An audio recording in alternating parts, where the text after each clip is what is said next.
Ahí ve mi pantalla, profe. Sí, claro, ahí estamos viendo bien. Bueno, listo. Buenos días para todos. Pues a nosotros nos correspondió el capítulo de condensación. Eh, Básicamente es un mecanismo de transferencia de calor por convección debido a que hay un movimiento del fluido en una interfase sólido-sólido. Esto es debido a que hay cambio de fase. La transferencia de calor desde y hacia el fluido puede darse sin afectar la temperatura del mismo.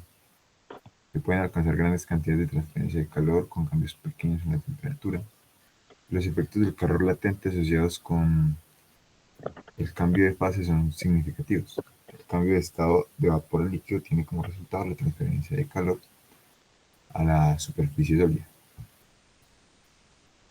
Entonces, en términos generales, la condensación ocurre cuando la temperatura de un vapor se reduce por debajo de su temperatura de saturación. Aquí en la imagen podemos ver el sistema de condensación, que usualmente ocurre cuando entra en contacto el vapor y una superficie fría. Entonces se libera la energía latente del vapor y el calor se transfiere a la superficie.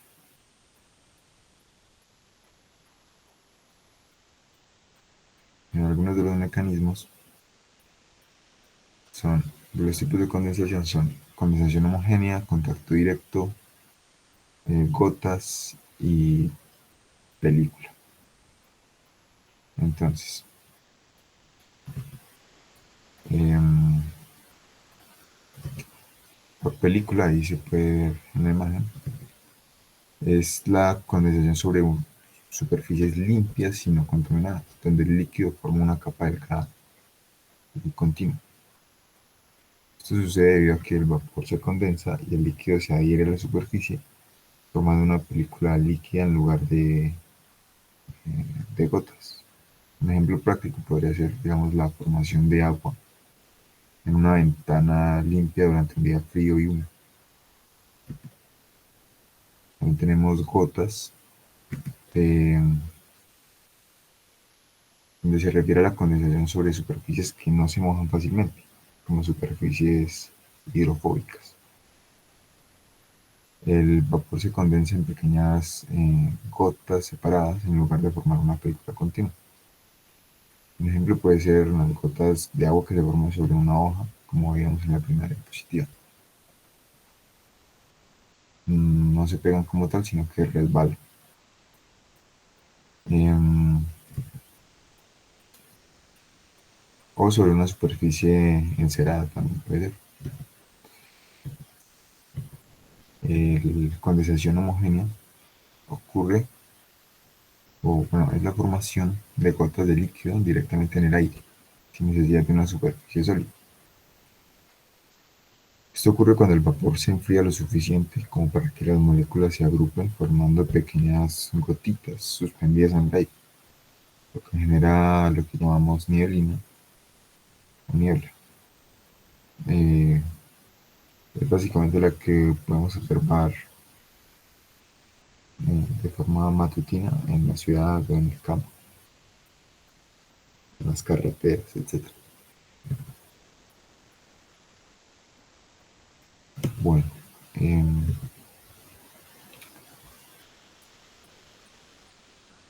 bueno, un ejemplo práctico de contacto directo es el condensador a chorro, en donde salen, se disparan goticas en spray hacia abajo y abajo va a estar el vapor caliente. Eh, a medida que se van disparando las goticas, ahí se da la transferencia de calor. Eh, Dado que las goticas están en un estado mucho, una temperatura mucho más baja que la del vapor, el vapor se va condensando. Entonces, ¿qué ventajas tiene esto? Es una condensación rápida, eficiente, es un diseño también simple, tiene menos problemas de corrosión y escamación, también representa menos costos de mantenimiento y hay una mayor condensación porque hay una mayor área de transferencia de calor. Algunas desventajas es que hay pérdida de condensado.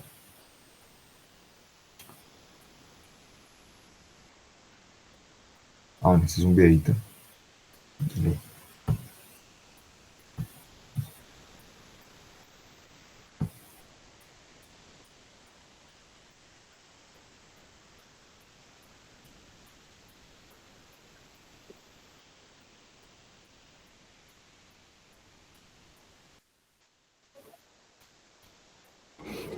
البرز لحاب.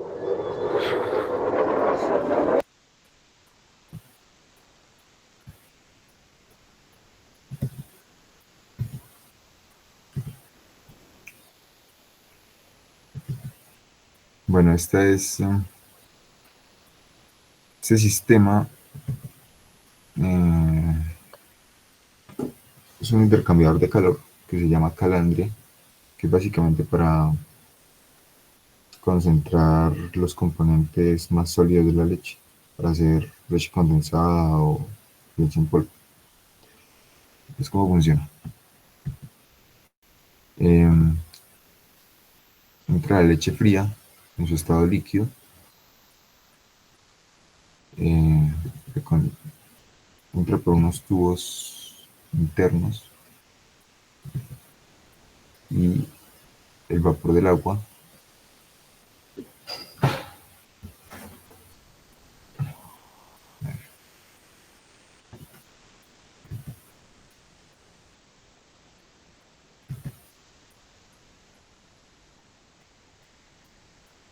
ahí en esa parte se da la transferencia de calor, se, se transfiere calor por medio del vapor de agua, donde el calor transferido a la leche causa la evaporación de parte del agua que tiene la leche, reduciendo el volumen de la leche y concentrando sus componentes sólidos.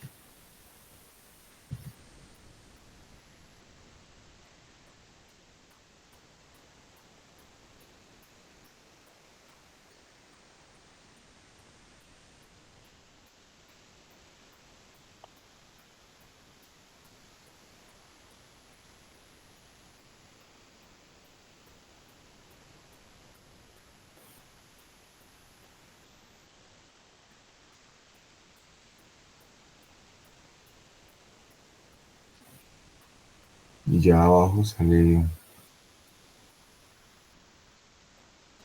la leche más concentrada y el vapor como tal se vuelve a, tengo entendido que se recircula, aunque no se muestra, y el estado líquido se va almacenando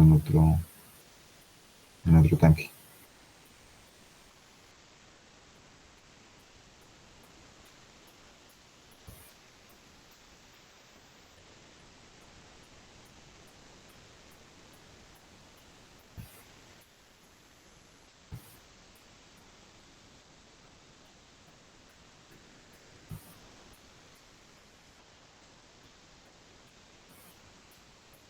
Bueno, otro ejemplo de condensación por gotas, que se da a través de gotas de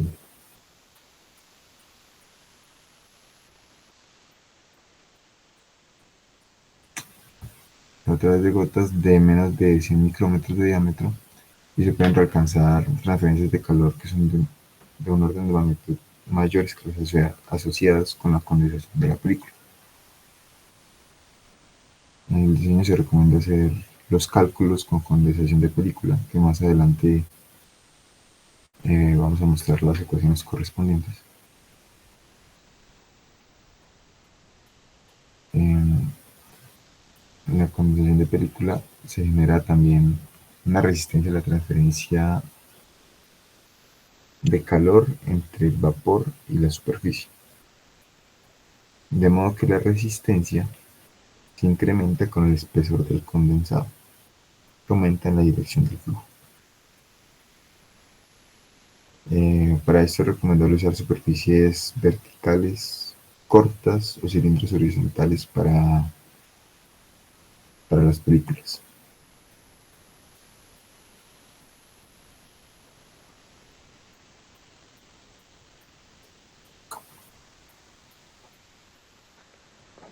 O la vas a seguir compartiendo. Si quieres, comparte lo tuyo. Listo. Dale.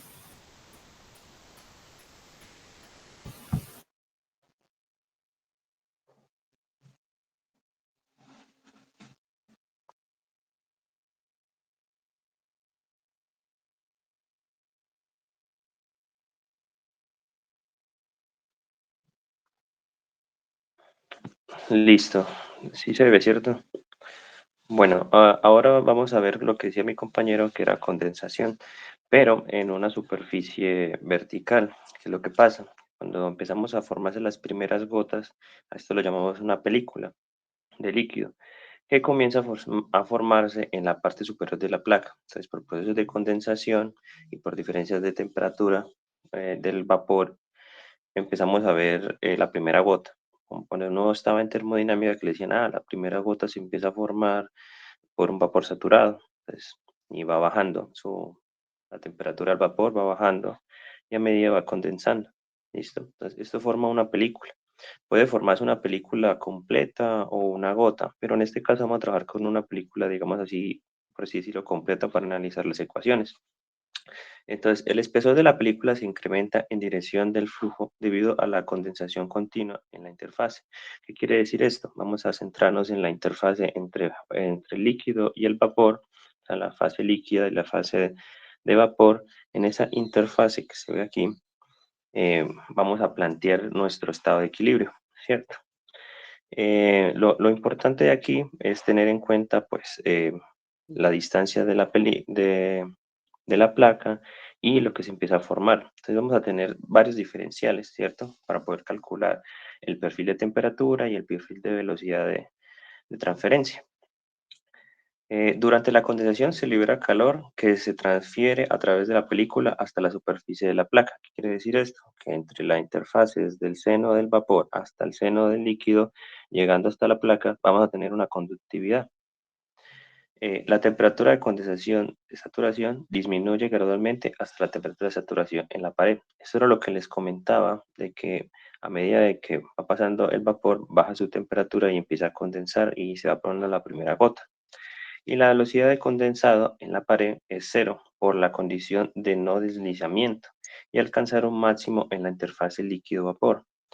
Aquí estamos analizándolo en la interfase, ¿cierto? Lo importante es esta consideración, porque esto nos va a hacer reducir cálculos, ¿cierto? En las ecuaciones. Entonces vamos a ver las ecuaciones, pero antes de ello hay que hacer suposiciones, ¿listo? Entonces para ello vamos a tener una placa fría para empezar, flujo laminar y propiedades constantes de la película líquida. El gas es un vapor puro y a temperatura uniforme, de temperatura de saturación, o sea, todas sus partículas están con esa temperatura.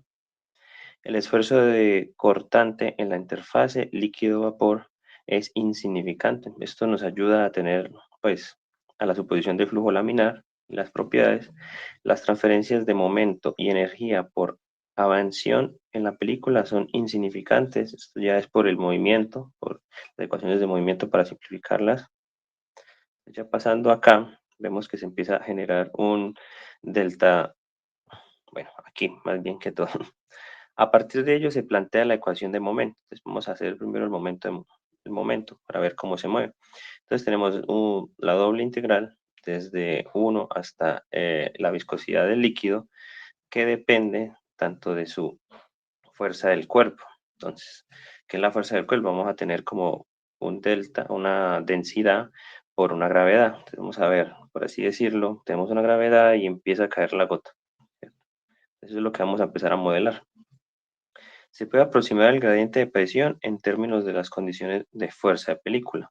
¿Qué quiere decir esto? En donde X es la fuerza del cuerpo que está generada por la densidad y la gravedad, que es la capa límite térmica del líquido, ¿cierto? Ya en las ecuaciones tenemos las consideraciones. Entonces, en la capa del límite, o sea, en la interfase, tenemos que la presión respecto a Y, pues, es despreciable. Y lo que estábamos hablando ahorita, de que la presión en X, cuando va cayendo la gota, se reduce a tener la densidad del líquido por la gravedad que empieza a caer. Entonces, la ecuación de momento tenemos la gravedad sobre un, eh, la viscosidad del líquido por las diferencias las diferencias de densidad tanto del líquido como del vapor. Eso tiene sentido porque si vamos a modelar la caída de una gota, bueno, la formación, como así decirlo, de una gota, pues vemos que estamos quitándole la densidad del líquido porque empieza a ganar, perdón, la densidad del vapor porque va ganando el líquido. Entonces, viendo la ecuación 10.16, se está modelando bien. Entonces, para ello, ahora vamos a incluirle, integrando, pues, y con las condiciones de frontera, que dice que al principio, pues, no hay un nu, y el nu es igual al espesor. Entonces, en el perfil de velocidad está dado por esta formación del espesor de la película. El espesor de la película que ya va ingresando en este nu en el eje Y, en la 10.17. Ya luego de eso vamos a integrar, pero ahora necesitamos los flujos de masa en condensado por unidad de ancho. ¿Qué quiere decir esto? Vamos a ir formando por unidad, el líquido va ganando masa, por ello va ganando una unidad de anchura, por así decirlo, o sea, se va agrandando, por así decirlo, en términos del perfil de velocidad. Entonces, a medida que va pasando de una velocidad, o va teniendo una velocidad, se va agrandando este espesor de la película, ¿cierto? Va teniendo un ancho, pero porque va ganando masa. Eso es interesante verlo. Y ya en la ecuación, sustituyendo por la ecuación anterior en 10.17, se obtiene esta anchura, que ya la tenemos en función tanto de la densidad que se está formando por la gravedad, los delta, que estamos viendo que se empieza a ganar, va perdiendo la densidad del vapor y va ganando la otra. Entonces tenemos un ancho sí, un espesor de película, que el espesor de película está en función de X, por decirlo así. Claro, cuando va cayendo la placa vertical, el X se va moviendo y por ello va ganando. Y por eso tenemos un flujo de masa, la condensación. Ya viendo la otra parte, para obtener el espesor de la película en función de X, que ya se los venía vaticinando, se utiliza el balance de energía en diferencial. Entonces aquí es donde empieza a aparecer la transferencia de calor en la interfase. Debe ser igual a la transferencia de calor a la superficie. Entonces tenemos esta ecuación, que tenemos lo que venimos ganando de masa por un coeficiente de transferencia, ¿cierto? Y además de ello, la transferencia de calor en la película de dQ debe ser igual a la liberación de energía causada por la condensación en la interfase. Entonces, claramente, si de una temperatura menor a una temperatura mayor estamos ganando masa, también estamos teniendo una transferencia de calor. Ya pasando a las otras ecuaciones y aplicando la ley de Fourier. Un momentico, ahí el H sub FG no es coeficiente de transferencia de calor, sino es el calor latente. Entonces, la transferencia de Sí. calor es el calor latente por la masa, y en este caso en forma Sí. diferencial. Sí, profe, sí, tienes razón. Yo lo había Sí, interpretado sí. como un coeficiente de transferencia, pero sí. No, no, en este caso es calor latente. Lo que sucede es Listo, que sí. el coeficiente, pues, tiene el mismo símbolo que es H, pero Mm, el subíndice, que es FG, me indica que no es coeficiente de transferencia de calor, sino que es calor latente. Listo, profe, muchas gracias. Listo, Así listo. que ya después teniendo esta aplicación de la ley de Fourier, puesto con la distribución de temperaturas del líquido de forma lineal, entonces el flujo de calor superficial se expresa como QdS por, sí ya es el coeficiente de conductividad térmica, perdón, el coeficiente de conductividad térmica por las diferencias de temperatura sobre el espesor de la película que se está formando. Ya ahora, después de ello, vamos a hacer la evaluación de flujo másico por unidad de anchura, respecto a un diferencial de X que se va formando. Ahí sí, tenemos una conductividad por las diferencias, por el espesor sobre este calor latente que tenemos. Y ya aquí va mi compañero.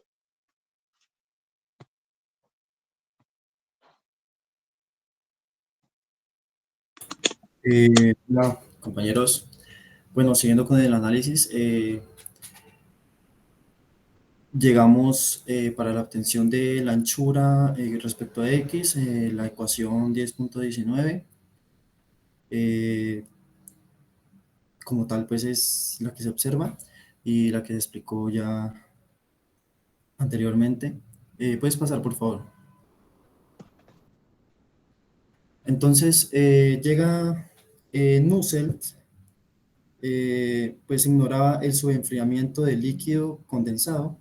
Entonces, asumiendo que toda la energía transferida correspondía solo al calor latente de vaporización. Rosenau propone otro análisis, incluyendo el calor sensible del líquido subenfriado mediante un calor latente modificado. Entonces, es la ecuación que miramos, la 10.26, que es la misma que está arriba. Entonces, dice H, comilla, F sub G, que es el calor latente de vaporización efectivo, así se llama, es igual al calor latente de vaporización más 0.68, que es un factor empírico que considera el perfil lineal de temperatura.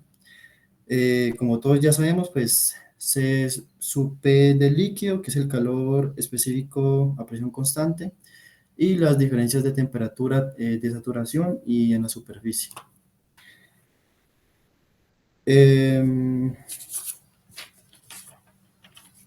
Esa JA es el número de Jacob y es el número que hace que las dos ecuaciones sean iguales.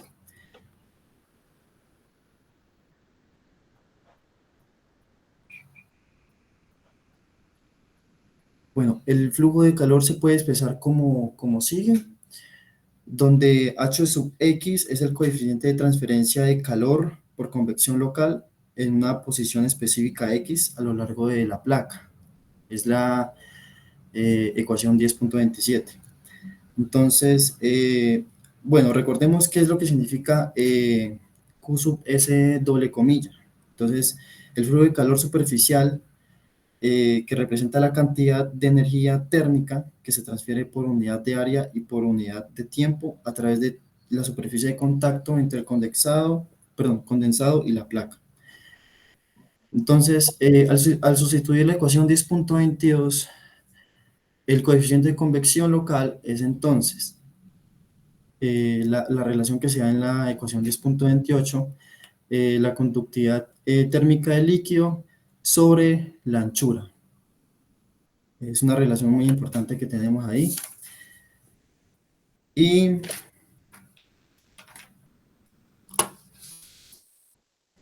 de la ecuación 10.25 también se puede hacer una inferencia respecto a este término, reemplazando con el calor latente de vaporización efectivo, que ya lo mencionamos, se llega a la relación que se tiene en la ecuación 10.29. Esta ecuación parte de la forma de la ecuación 10.28, que al hacer la división y organizando términos se llega a esa expresión como tal. Analizando esa ecuación, podemos decir lo siguiente. El coeficiente local a h sub x disminuye a lo largo de la placa, eh, ya que el espesor aumenta con x, o sea, sí, pues a medida que avanzamos en el eje x. Porque una película más gruesa ofrece mayor resistencia. Se tiene una fuerte dependencia con la conductividad térmica del líquido, ya que pues observemos que esta está elevada al cubo. Entonces, por lo que materiales con alta conductividad térmica mejorarán significativamente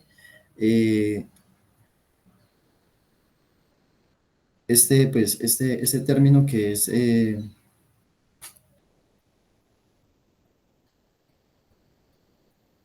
mejorarán significativamente ese término. Siguiente, por favor.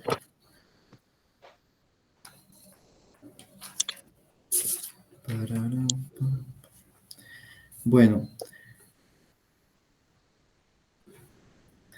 Para el coeficiente de convección promedio, para toda la placa se tiene, que es la integral de 0 a toda la longitud de la placa por el coeficiente de, perdón, por el coeficiente de transferencia de calor por convección, y hace una relación directa con, con la longitud, donde dice que pues, el H sub L promedio es 4/3 el valor local cuando X es igual a L. Entonces, el coeficiente promedio se obtiene integrando H sub X sobre toda la longitud L de la placa y dividiendo por L. Es lo que observamos en la primera ecuación. Entonces, observar que también la dependencia con la longitud se tiene que a mayor longitud de placa, menor coeficiente promedio, menor es el valor del coeficiente promedio, ya que el espesor aumenta con X. Siguiente, por favor.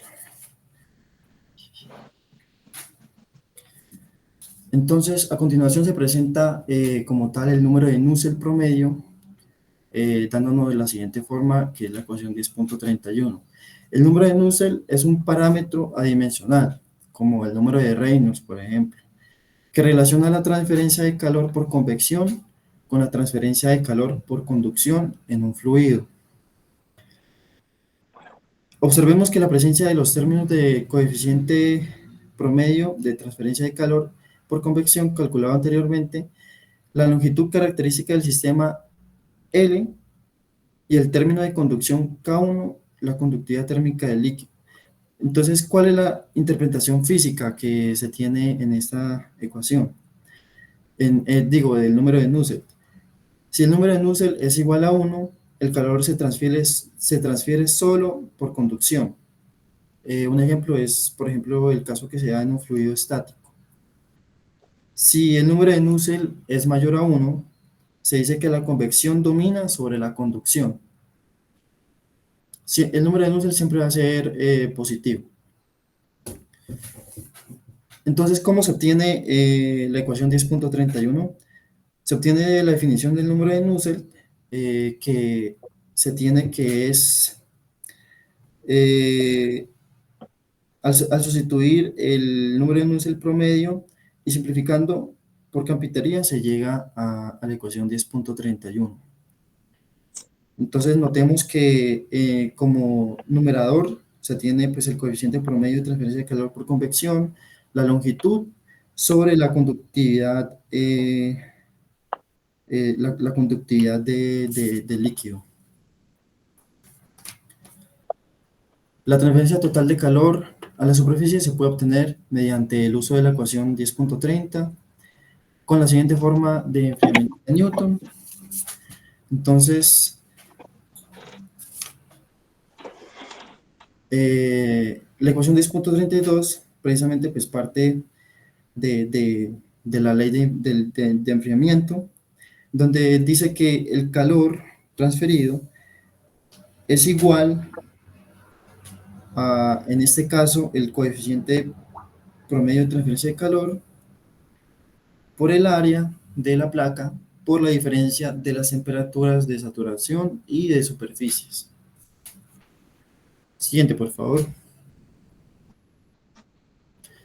Ya por último, tenemos la velocidad total de condensación, que no es más que la masa de vapor que se convierte en líquido por unidad de tiempo en superficies verticales. Entonces, ¿cómo se obtiene esta ecuación? De un balance de energía, donde el calor total extraído del vapor para condensarlo debe ser igual a la energía liberada por el cambio de fase. Entonces, como tal, el balance de energía es el calor total transferido, tiene que ser igual a una tasa másica de condensación por la multiplicación del calor latente de vaporización. Despejando, despejando la tasa mágica de condensación y teniendo en cuenta la ecuación de 10.32 para el calor total transferido y a la ecuación 10.33. Es importante decir que las dos ecuaciones anteriormente presentadas por lo general son aplicables a geometrías superficiales, aunque la forma del coeficiente de convección promedio variará de acuerdo con la geometría y condiciones de flujo. Entonces, digamos que haciendo como un análisis general, entonces se tiene que el mecanismo físico de la condensación de película, se tiene que el vapor libera calor latente al enfriarse y se convierte en líquido cubriendo la superficie. Esa película crece en grosor a medida que más vapor se condensa. Luego, el calor del vapor debe atravesar la película líquida por conducción antes de llegar a la superficie fría. Cuanto más gruesa sea la película, mayor será la resistencia térmica, reduciendo la eficiencia de transferencia de calor. ¿Qué consecuencias se tienen? Se disminuye la tasa de condensación y la eficiencia en sistemas como intercambiadores de calor. Entonces, ¿qué se recomienda? Es recomendable superficies verticales cortas o cilindros horizontales para películas. Listo.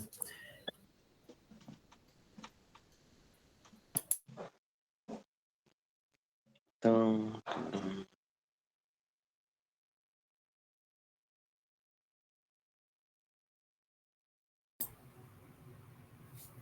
Hola, ok, bueno. Entonces, comencemos como tal con lo que es este fenómeno físico. Llevamos todo el tiempo hablando de una película delgada, pero todo el tiempo en cierto régimen laminar. Y es que cuando un vapor condensa sobre una superficie vertical, la película del líquido no siempre es suave y ordenada. Entonces, a medida que esta película desciende por gravedad, su velocidad aumenta. Entonces, esta velocidad al aumentar, lo que provoca básicamente es una transición de flujo. Entonces, el flujo, si es cierto, comienza siendo laminar, pero luego este va desarrollando ondas. Y si la placa es suficientemente larga, se desorganiza por completo, lo que nos da, lo que nos provoca pues este flujo turbulento. Entonces, la consecuencia más importante de esta transición es que el mezclado caótico dentro de esta película turbulenta mejora significativamente la transferencia de calor. Entonces, para esto debemos tener en cuenta el número de Reynolds. Ok, entonces, para analizar esta película de condensado, debemos entender que la define. La primera ecuación que vemos en la diapositiva es la definición fundamental del flujo másico. Esta nos quiere decir es cuánta masa de líquido se está moviendo. Entonces, esta M depende de la densidad, de la velocidad promedio y del área transversal de la película. Entonces, este flujo másico es básicamente la pieza central para nuestro parámetro, que es el número de Reynolds. Entonces, la ecuación 1035 nos define dicho número teniendo en cuenta esta apreciación de la masa. Como tal, el número de Reynolds, pues como sabemos, es la relación que hay entre las tanto fuerzas de inercia como fuerzas viscosas. Entonces, si un flujo másico es elevado, es alto, aumentan estas fuerzas inerciales. Esto eleva el número de Reynolds y llevándonos a la turbulencia y hacia una mejor transferencia de calor. La diapositiva también nos muestra la ecuación 10.36, que es una forma pues alternativa también de calcular Reynolds, que lo relaciona directamente con el espesor y la fuerza de gravedad. Aunque conceptualmente es útil, en la práctica pues es mucho más sencillo medir o pues calcular el flujo Reynolds por el flujo másico, por lo que usamos principalmente la ecuación 10.35. Entonces, una vez calculamos este número de Reynolds, o sea, la difícil o la fácil, entre comillas, Este actúa como nuestro camino. Entonces, el valor que nos dé nos indica la naturaleza propia del flujo. Y con este número podemos dirigirnos al modelo matemático más adecuado. Para un Reynolds menor o igual a 30, usamos la ecuación 10.37. Para lo que es un régimen transitorio entre 30 y 1800, usamos este modelo. Y para un flujo turbulento o con un Reynolds mayor de 1800, usamos este. Esta gráfica que aparece, pues esta, es muy importante. De hecho, nos ayuda a entender mucho lo que es la transferencia en distintos regímenes de Reynolds. Podemos identificar claramente una línea de régimen laminar que es representada por la ecuación 1037. Notamos que en esta zona la transferencia de calor no depende del número de Prandtl. Sin embargo, cuando el flujo se va volviendo inestable, vemos que aparecen como múltiples curvas, cada una para un valor de Prandtl diferente. Este es, pues, el número de Prandtl es una propiedad del fluido que nos dice qué tan eficiente se transfiere el calor, pero esta vez por difusión. Por ejemplo, en el régimen laminar, el calor solo cruza, pues el calor se transfiere por conducción, pues, pero cuando aparecen estas ondas y turbulencias se genera un mezclado físico, por lo que ahorita, pues, en este régimen también hay transferencia de calor, pero por convección. Entonces, el número de Prandtl nos dice qué tan beneficioso es este mezclado. Entonces, con esto tenemos que un fluido con un Prandtl más alto es, pues, mejor en su transferencia de calor. Entonces, por esto, a números de Prandtl más altos, vemos que la eficiencia, pues la transferencia, va aumentando. Este efecto del número de Prandtl es bien capturado por esta ecuación, la 1039, que es esencialmente usada para régimen turbulento.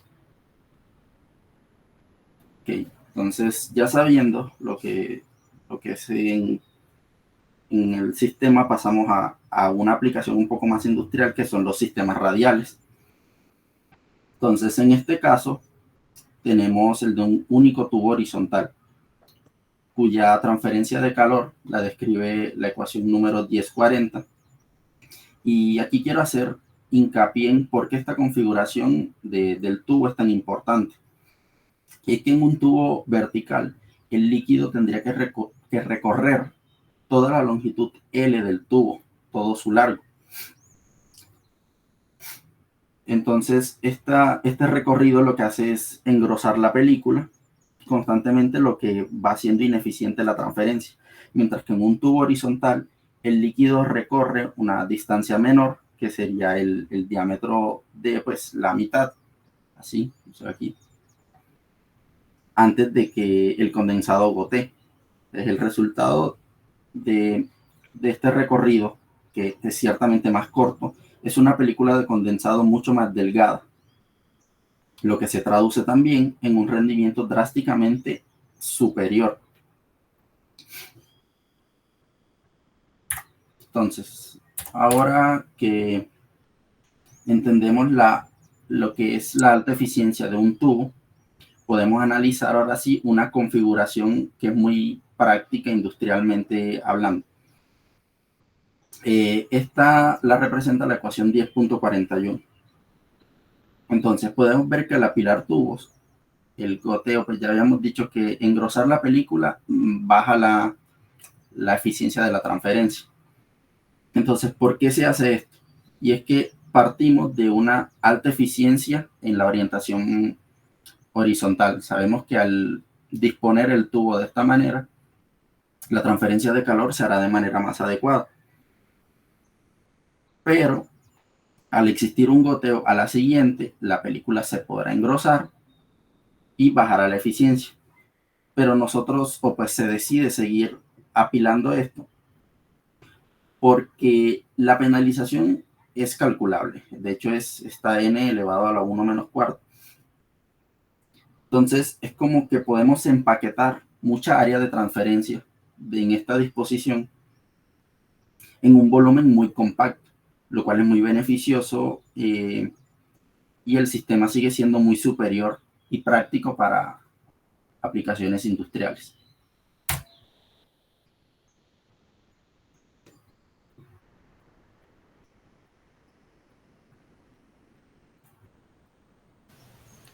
Bueno, en esta parte vamos a abordar la condensación de películas en tubos horizontales, el cual es un fenómeno bastante común en equipos con condensadores de sistemas de refrigeración y aire acondicionado. La condensación de película en tubos horizontales se da cuando el vapor entra en contacto con la superficie interna del tubo frío y después de esto se condensa, formando una película líquida. A diferencia de una superficie plana, en el tubo horizontal el efecto gravitacional hace que la película se acumule en la parte inferior y esto va a generar una distribución asimétrica del espesor. Bueno, esta condensación también se puede dar en diferentes regímenes, perdón, dependiendo de la velocidad del vapor. ¿Puedes poner la siguiente, por favor? Bueno, en velocidades bajas de vapor, la película se forma de manera estable en la parte interior del tubo.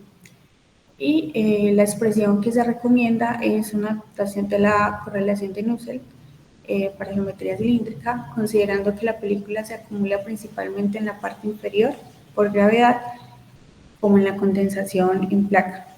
El espesor crece en dirección del flujo y esto va a causar que se incremente la resistencia térmica.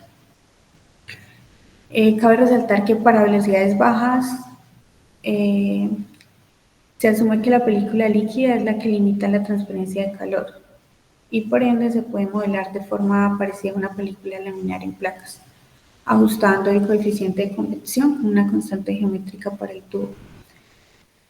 Bueno, la ecuación 1042 ya la habían explicado mis compañeros anteriormente. En la otra tenemos pues el número de Reynolds del vapor de la entrada del tubo. Donde se usa pues la densidad del vapor, la velocidad del vapor de la entrada del tubo, el diámetro del tubo interior, la viscosidad dinámica del vapor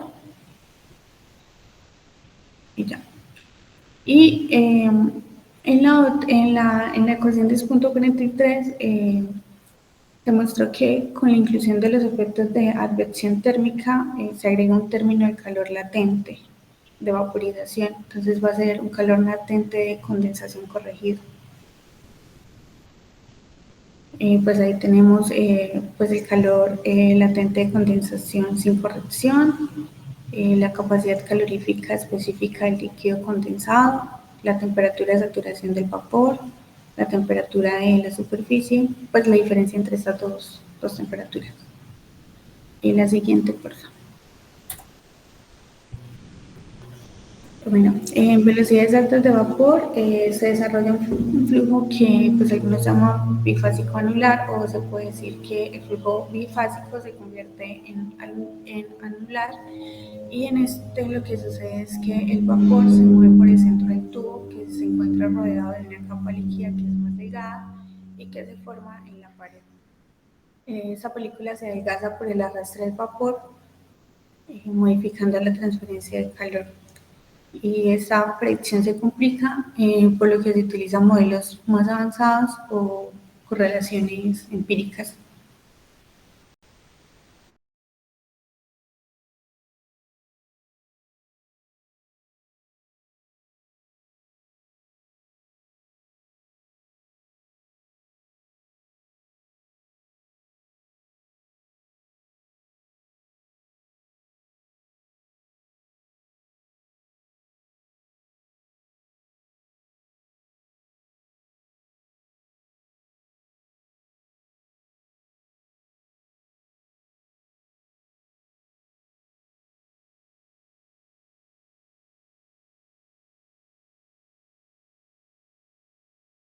Una eficiencia eficiencia térmica significativamente mayor que la condensación por gotas.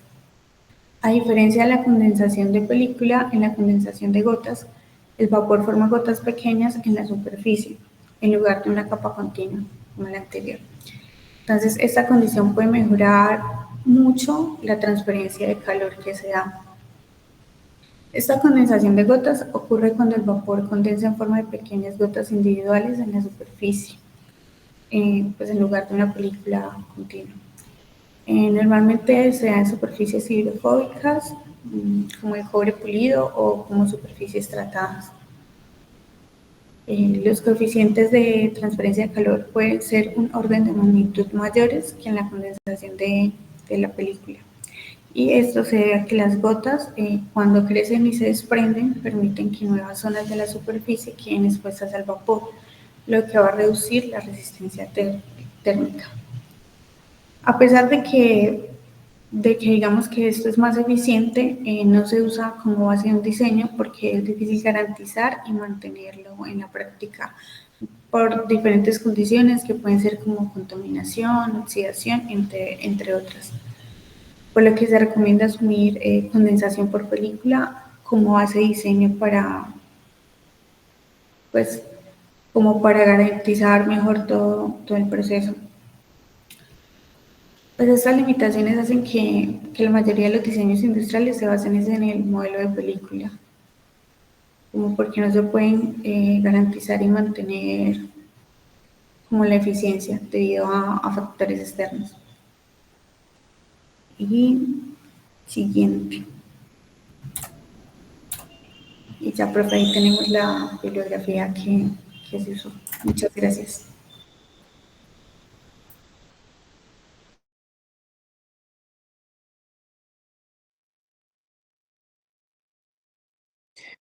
Bien, y el ejemplito que hay ahí en las notas de clase.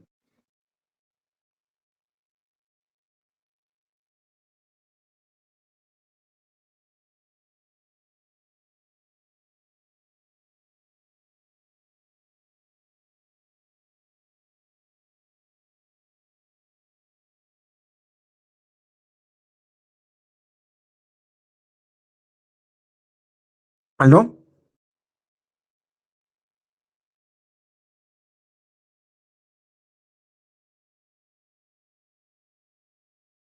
Hola, sí, profe, un momento, por favor.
Profe, disculpe, qué pena, es que el ejemplo le iba a explicar a un compañero, pero al parecer él se tuvo que retirar porque tenía clase ahorita.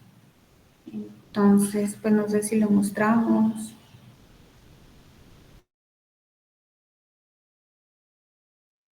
Sí, de todas maneras, mostramos el ejemplo.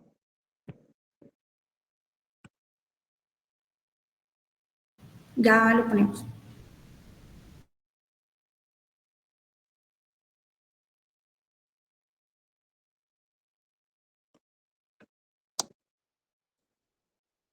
Bueno, se podría agrandar un poquito. A ver. eh, bueno, exactamente ahí. Eso es. Bueno, el ejemplo es realmente sencillo. O sea, se va a realizar una condensación en un banco de tubos. Son 400 tubos y tienen un diámetro de 6 milímetros. O sea, 400 tubos en condensación. Entonces, se va a trabajar una condensación con un vapor de 0.15 bares y se tiene una temperatura superficial de 25 grados centígrados. Entonces se pregunta, ¿cuál es la velocidad en la cual el vapor se condensa por unidad de longitud del banco de tubos? Y después, si se introducen unas aletas anulares con una altura de 1 milímetro, un espesor de 1 milímetro también y un espaciamiento de 2 milímetros, determine la velocidad mínima de condensación por unidad de longitud de tubo. Bueno, entonces ya se empieza a resolver, se tiene el banco de tubos, ahí se muestra la configuración, 6 milímetros, la temperatura superficial, se ve que está el vapor saturado a 15 bares, o sea, las condiciones. Bueno, entonces se evalúan las propiedades y ya se utilizan las ecuaciones para condensación. Entonces tenemos la expresión, la ecuación 1046, ya se habían calculado todas las diferentes propiedades, la conductividad, la densidad del líquido, la gravedad, la densidad del vapor. Acá ya se tiene, o sea, en las propiedades termodinámicas se calcula el calor latente, H sub Fg, y ya acá se calcula lo que es el calor latente corregido, que es el H sub Fg', que es el calor latente que multiplica 1 más 0.68 y el número de Jacob. Y el número de Jacob es realmente la multiplicación de el calor, bueno, la diferencia de temperatura entre temperatura de saturación y la temperatura en la superficie y el calor específico del líquido, C sub PL. Bueno, entonces ahí ya se calcula el calor latente corregido y se obtiene la transferencia de calor en un ducto ya por metro cuadrado. En este caso es el coeficiente por metro cuadrado. Bien, sigamos ahí.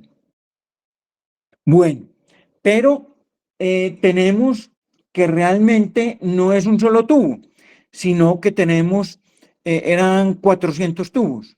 Entonces ahí debemos multiplicar esto por el número de tubos y un exponente que se había dicho inicialmente que era de 1/6. Entonces ahí se tiene el coeficiente promedio de transferencia de calor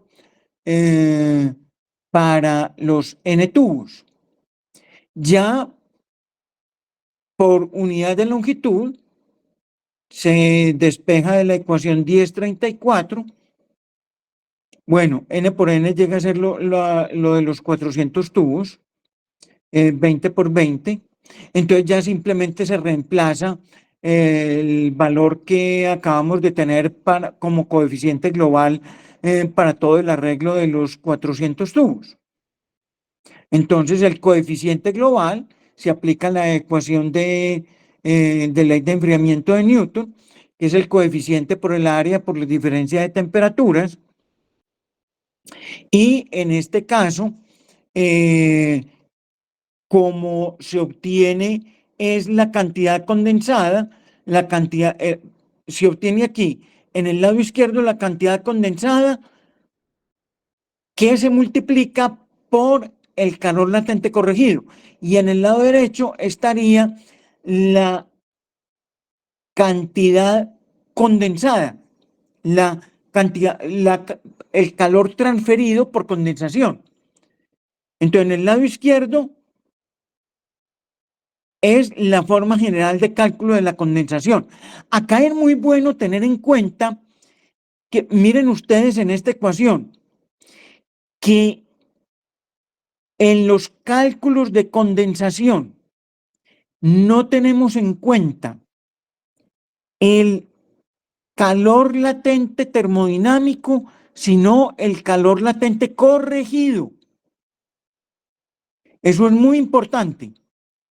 ¿Por qué? De ahora en adelante, si calculan la cantidad de energía de condensación por el calor latente termodinámico, es un error. En transferencia de calor siempre lo calculamos con el calor latente corregido. Bueno, entonces ya simplemente se reemplaza y se obtiene el calor corregido. Bueno, bien, entonces ya después, un momentico, a ver, ¿podrían bajar un poquito? Sí, ya después se trabaja la parte de la eficiencia con relación a tener o incremento de eficiencia con relación al colocar aletas. Entonces se tiene la ecuación de calor útil que ya lo habíamos trabajado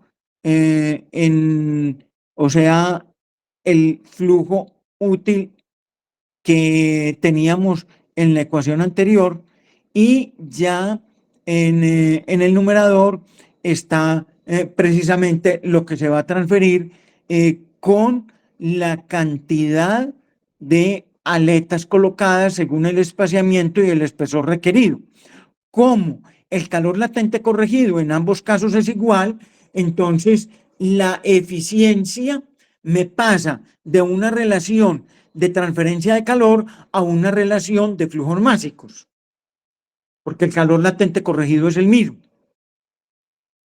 Entonces ya lo que hago es reemplazar los valores que me dieron de espaciamiento, espesor de la aleta y relación de radios de la aleta. Esto me da que el incremento de eficiencia es de un 44%, o sea que es 1.44. O sea, lo que había obtenido lo multiplico por 1.44 y ya obtengo la condensación en presencia de aletas. Bueno, este sería el ejemplo. Bien, ¿tienen alguna pregunta, alguna duda, alguna inquietud?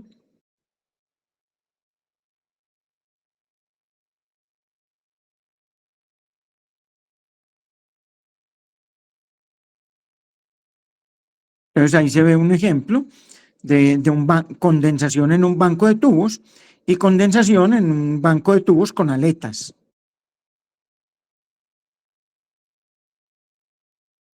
Bueno, ¿Alguna inquietud, alguna pregunta?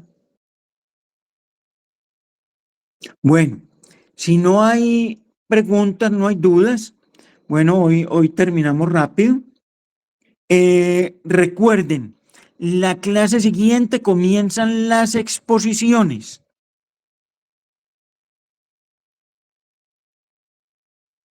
Entonces, las exposiciones van a ser al azar. O sea, cualquiera puede comenzar, cualquier grupo puede comenzar el próximo miércoles. Recuerden, serían 3 sesiones para las exposiciones y después de las 3 sesiones tendríamos el parcial.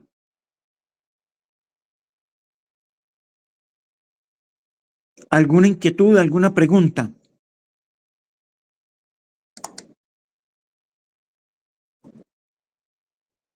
Bueno, si no hay preguntas, no hay inquietudes, entonces